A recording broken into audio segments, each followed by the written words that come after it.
there is a lot of movements from east to west. At the same time, mass international migration is a response to global inequality, and extreme global inequality. That's the main reason. What we see sometimes disturbing me is like Martin Plot, who was fixed on regime change in Eritrea as coming as if they understand Eritrea. You don't really understand Eritrea. You never been for the last 20 and a half. All you articles is already one-sided. I'm being frankly for Martin, how can you understand about Eritrea? How can be a solution maker and sit here when you are already one-sided and blindly for the last 20 years? If you, this is this is an insult to everybody. Let me come to the online question because I want to go back to the panel.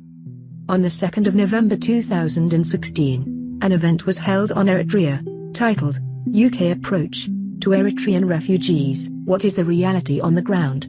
By a UK think tank called Overseas Development Institute. The panelists speaking at the event were Ruby Sandhu, a highly respected distinguished lawyer, founder and principal consultant at RS Collaboration; Mesjini Abraha, a PhD candidate in development studies at SOAS; Georgia Cole, from the Joyce Pierce Junior Research Fellow, University of Oxford; Martin Plot, a former journalist for the BBC, who spends a lot of his time tweeting and reporting on fabricated news about Eritrea; and Sarah Pantoliano, the managing director of the Overseas Development Institute, who was the contributing chair of the event.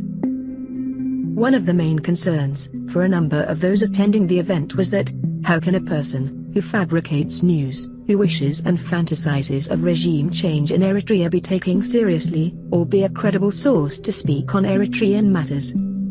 It's because of the lies and dishonest assessment of the reality on the ground in Eritrea by such people that has previously created a wrong understanding of Eritrea in the minds of policymakers in the UK and other parts of the Western world.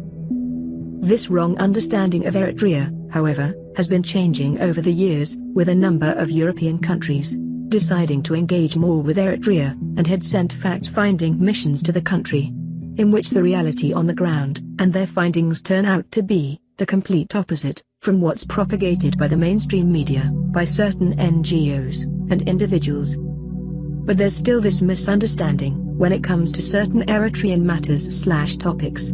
Like one of the following questions asked by one of the attendees of the event. Thank you. My name's James Sharp from the Foreign Office. 3 quick questions. One was on the border dispute. I'd be interested to know whether panellists think actually this is resolvable. I mean, we can think of lots of mechanisms, but do the Eritrean authorities actually want to resolve this, or is it quite a useful tool, a lever, to sort of for national kind of solidarity and legitimacy reasons to have hanging there? The first thing that James Sherlock, from the Foreign Office, needs to understand is that the border dispute is resolved. It's not unresolved. The decision of the Boundary Commission 6 years ago, its decision to demarcate the border virtually and quit has closed the chapter. So I would say there is no border issue, there is no conflict, there is no tension in the first place. As outlined by the Eritrean president, there is no border dispute. There was a so-called border war between 1998 to 2000, in which a final and binding verdict was given by the Eritrea-Ethiopia Boundary Commission in 2002, in which it was confirmed that the flashpoint of the border war, the Eritrean town Badme, belongs to Eritrea. So the question that James Sherlock, from the Foreign Office, can ponder upon is, how can the Eritrean government, who consistently points to the fact that there is no border dispute, possibly use a non-existent border dispute as a tool for national solidarity, or legitimization, or for any reason for that matter? Does Eritrea want to see the border resolve the border issue? The border dispute is resolved. It's not unresolved. I would say, for the present, I don't think he wants to see that, because the government knows if this border issue is resolved, the border dispute is resolved. It's not unresolved. The Eritrean people will turn over and ask for democracy. If you can understand what virtual demarcation means, virtual demarcation has closed the chapter. Our border is demarcated more than any other border within this continent. And you can assume that the border issue, the conflict, is resolved by this virtual demarcation.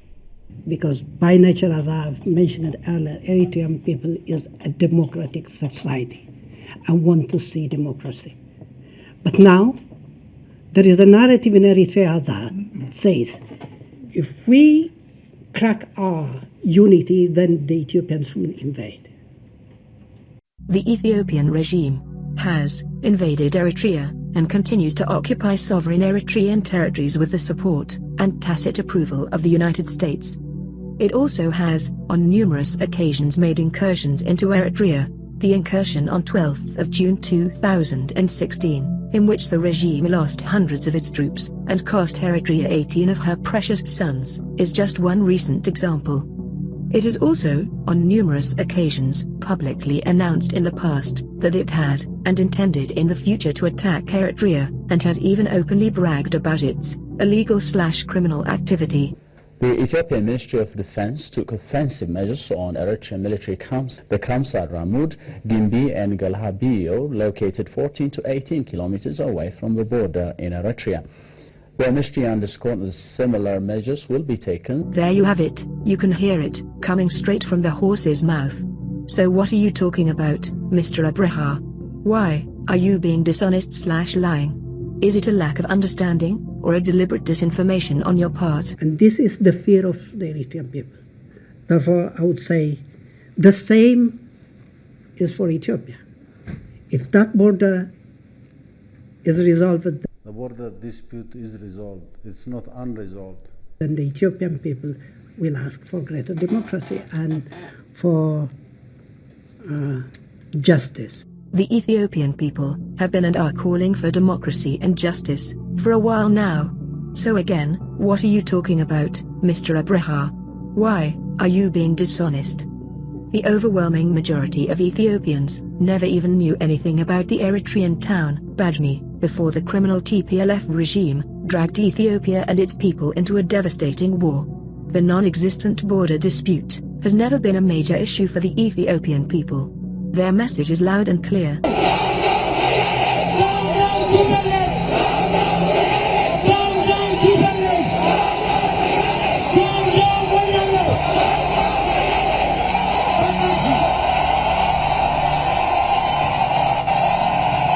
There is no border dispute between Eritrea and Ethiopia. What we have now is an occupation of Eritrean territories, in which the international community has remained silent on this violation of international law. Yeah, so maybe we try a different approach towards Eritrea. What, do you want to take him out and be shot? But in, What? no, I'm talking Well, about what is the your approach, then? The approach of sort of the international community recognizing their responsibilities. One would be the border issue. Two, I've underlined the that. sanctions. The sanctions have been proven to be based on false accusations.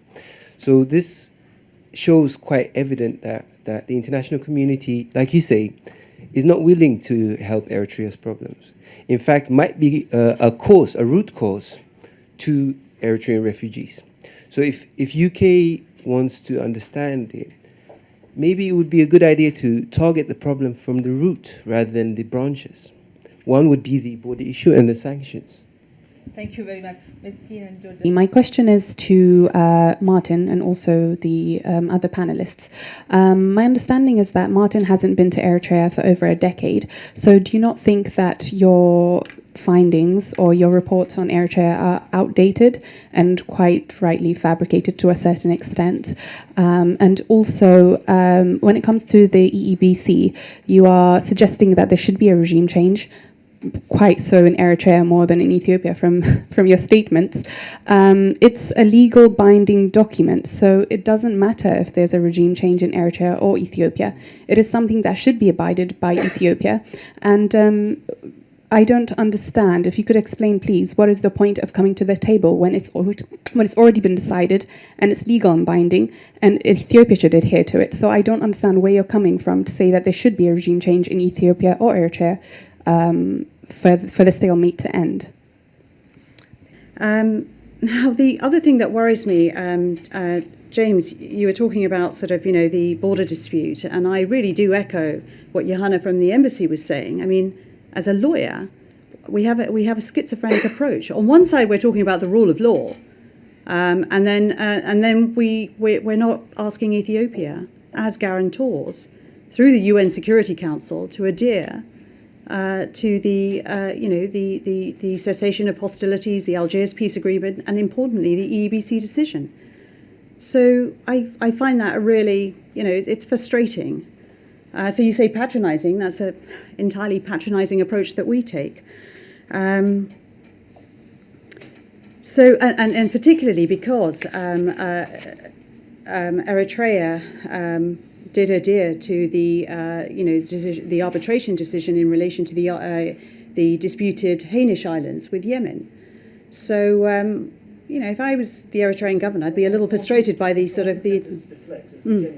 No, of course. Make all the efforts, and actually you find the Eritrean FWF himself doesn't want the deal because it suits him not to do the deal. So is there any point in making it? But that's an extraordinary. But the very statement you make, James, is extraordinary. I mean, it's very simple, as Johanna very simply echoes. It's a decision. It needs to be adhered to.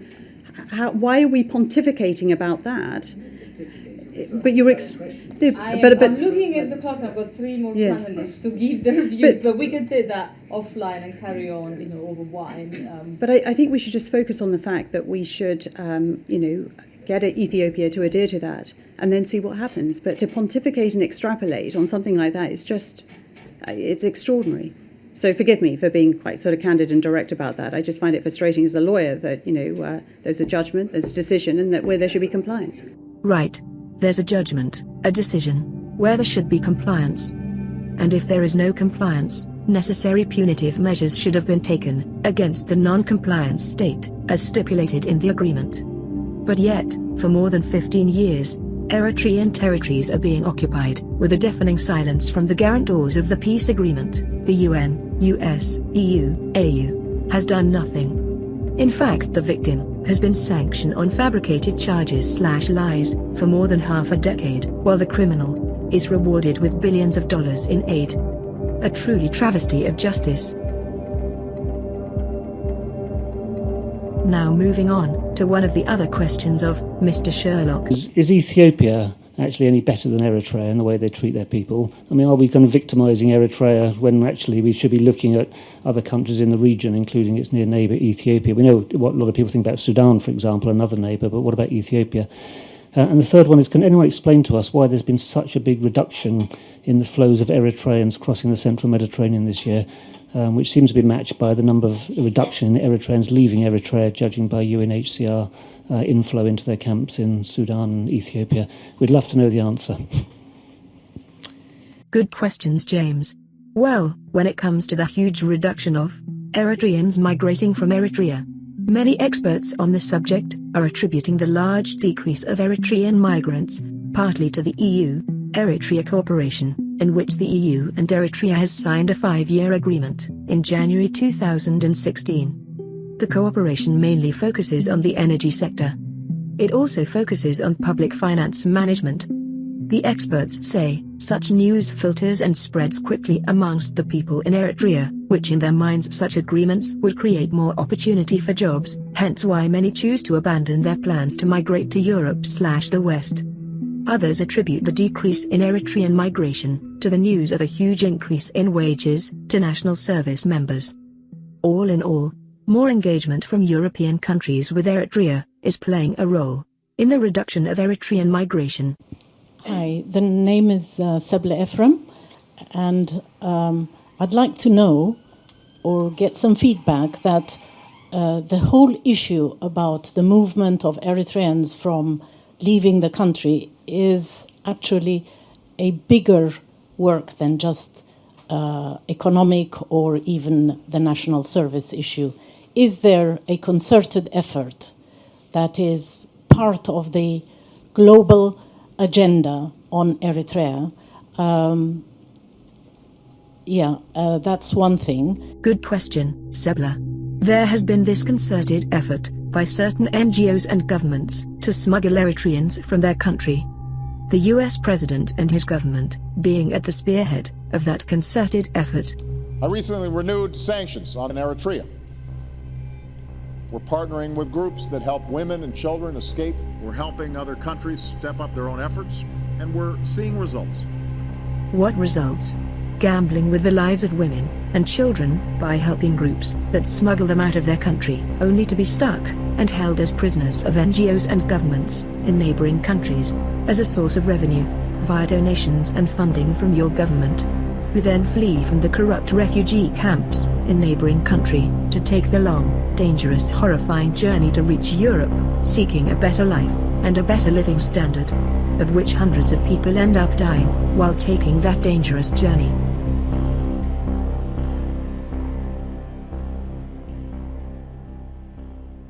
Now, here we have a somewhat new face on the scene when it comes to speaking on Eritrea.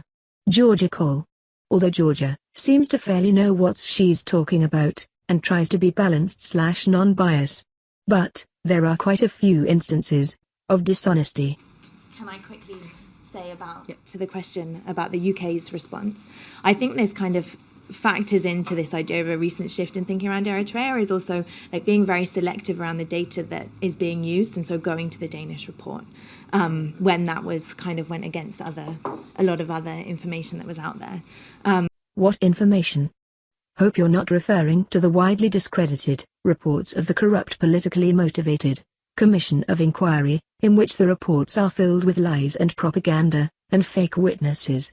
Kind of like the testimony of a fake witness during the first Gulf War, where the daughter of a Kuwaiti ambassador to the US and Canada was coached by an American PR firm to lie about Iraqi soldiers taking babies out of the incubators and leaving them to die on the floor. I saw the Iraqi soldiers come into the hospital with guns. They took the babies out of the incubators, took the incubators and left the children to die on the cold floor. Going to the Danish report when that was kind of went against a lot of other information that was out there. And methodologically, as kind of a side anecdote, thinking about these reports that go in and talk to ambassadors, I was at an event last week where lots of UN staff were there asking about what was going on in Eritrea, and I was like, well, you've been there for way longer than I've been there, and they said, well, our ability to work in Eritrea is dependent on us not asking the questions that we want to ask you, because that's the constraint of our operating environment. So when you read a report that refers on talking to an ambassador or a UN employee, you have to think in the context of the fact that they're not trying to get this kind of information lest it kind of jeopardizes their position within the country, and that wasn't something I think that kind of came through really, or eventually came through on thinking about the evidence for that Danish report. You see, this is where you're being really dishonest, and quite frankly, lying. First, the Western embassies that participated in the Danish report were anonymous. They were referred to as Western Embassy, with a letter attached to it. Example, Western Embassy B, Western Embassy C, Western Embassy D, and so forth. So the assertion that saying the wrong thing might jeopardize their position in the country, or would have been an obstacle to saying what they truly felt in the Danish report is wrong. No one put a gun to the head and told them to participate, nor were they obliged to do so. They willingly participated, and they were made full aware, before the interviews, what it was they were being interviewed for, and that it would be made public. This false image/lie, that if you say anything against the Eritrean government, something bad will happen to you, is quite outdated and boring to say the least. It's proven to be a lie so many times. There are narratives that they say if you go around in Eritrea and you talk bad about the government, you get arrested. I don't believe that one. I was there. I was openly opposing some views, even in meetings. But when I was there, it didn't happen to me, that one. Therefore, it's an exaggerated. On that first trip, I was able to sort of really sort of get an understanding of the ground reality, because I of course arrived at Asmara, and then I travelled to the Gash-Barka region, which is heading west of Asmara, and just meeting people and just talking to them, and an interesting experience where my heritage is Indian. I understand the three dialects, which is Punjabi, Hindu, and Urdu. I was able to speak to an Indian who was working at the mine, completely unplanned. I mean, it was, and I asked the line manager, could I actually speak to this individual? And I asked very direct and candid questions. So effectively, I didn't mean to be sort of on the field and to be asking these questions, but I was sort of given permission to do this. And you get a sense from the body language when you're speaking in another dialect whether somebody's being sort of honest or they're afraid, and I didn't get that experience. As a matter of fact, it was quite sort of jovial, candid. They were laughing at the situation. That even with it being harder, well, on second appeal, lots of Eritreans are getting asylum. It's just now this kind of very inefficient process of going through the first round being rejected and going for appeal, but there are very few deportations because there's always going to be a case there for return to cruel, inhuman and degrading treatment that probably someone could make. What Georgia is talking about here is the reports of a number of Eritrean asylum applications in the UK were being rejected based on the Home Office guidelines on Eritrea. A Home Office fact-finding mission was sent to Eritrea in February 2016, which included having interviews with Eritrean migrants who returned to Eritrea from different countries, mainly from Israel. The Home Office concluded that it was safe for Eritreans to return back to their country without any fear of persecution. Seeing their refugee business dwindling, certain corrupt NGOs and individuals have been trying hard to discredit the UK fact-finding mission's report, as well as other reports that were conducted on the ground in Eritrea, saying that it's unsafe for Eritreans to return to their country. Most of their campaign is publicized by The Guardian, who has literally become a mouthpiece for anti-Eritrea elements, a media outlet used to propagate lies about Eritrea, losing a lot of credibility in the process. Now let's have a look at this Guardian headline, to the left. Judges deem Eritrea unsafe for migrants' return, as Home Office advice rebutted. It really is mind-boggling how few moronic people consider reports filled with lies and proven to be lies, and that are conducted outside of Eritrea, to be more reliable than the independent reports that were conducted inside Eritrea. It's madness. The first thing that needs to be pointed out here is that the Eritrean government's position on Eritrean migrants returning back to their country is quite clear. It will not accept any forced deportation, but any Eritrean willing to return by their own free will, they are more than welcome. So all this ruckus and noise coming from those who cry, "Don't deport them to Eritrea, because they will be harmed," is not only a lie to begin with, but it's also nonsense and meaningless. Because they can't be forcefully deported to Eritrea anyway, as previously mentioned. The Eritrean government won't accept forced deportation. Now let's look at the headline, to the right. An article that single-handedly dismantles the lie and notion that it's unsafe for Eritreans to return back to their country. Tska Twelder is an Eritrean who sought political asylum in the UK in 2008.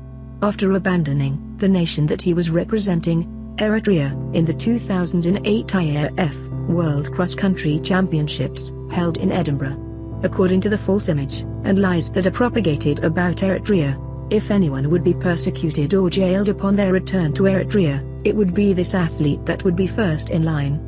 But yet, he was able to visit his mother in Eritrea in 2015, and return safe and sound to represent Great Britain in the 2016 London Marathon, and then the 2016 Rio Olympics Marathon. But it don't stop there. He has been returning ever since to his home country, Eritrea, and even training with the likes of the reigning world marathon champion and newly crowned 2016 New York Marathon champion, Gurmay Gebrselassie. I guess he's loving their degrading treatment. Hence why he keeps returning to face more and more inhumane degrading treatment. Georgia? Is that why he keeps returning to and from Eritrea? safe and sound, and without a scratch on him? My advice to Georgia is to stick to facts and truth, and not to regurgitate the sensationalized lies and propaganda of the mainstream media and corrupt organizations that many people have become bored of. Otherwise, you will also lose credibility, as they have. The same can be said to Mezkina, and that is to stick to the truth, instead of trying to appear neutral by parroting the same disinformation and lies outlined in this video. Stick to honesty, like a couple of truths you mentioned during your talk, the following being one of them. To start with, the statistics that we see is not credible, because what happens is the number that we got of the Eritrean migrants is taken from Sudan and Ethiopia. And these two countries, they inflate the number for the reason of political reasons and logistic reasons. Therefore, we have to take caution, because many Ethiopians also are coming out of Ethiopia. But if you see the statistics that are going, Ethiopia refugees are nowhere within the first top 20. But when I went to Italy and Calais last time, I've seen large communities of Ethiopian migrants there, even in some part of Calais where the Oromo ethnic people have settled there very well and have developed, built up a school in that sense. But no number or statistics of Ethiopian migrants is there. Therefore, there is so many controversies in this respect. To Ruby, you don't really need any advice from Hakifita Woo. Just keep sticking to the truth, as you always do. And to Mr. Plort, well, there really isn't much to say to you. It would literally take hours to correct the things you have said. But I would rather not waste my time, as many have become well aware of your obsession, lies and fabrications about Eritrea.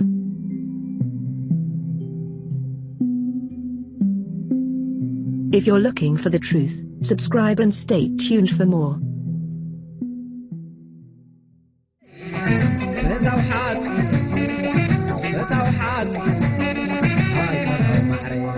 فتوحاتي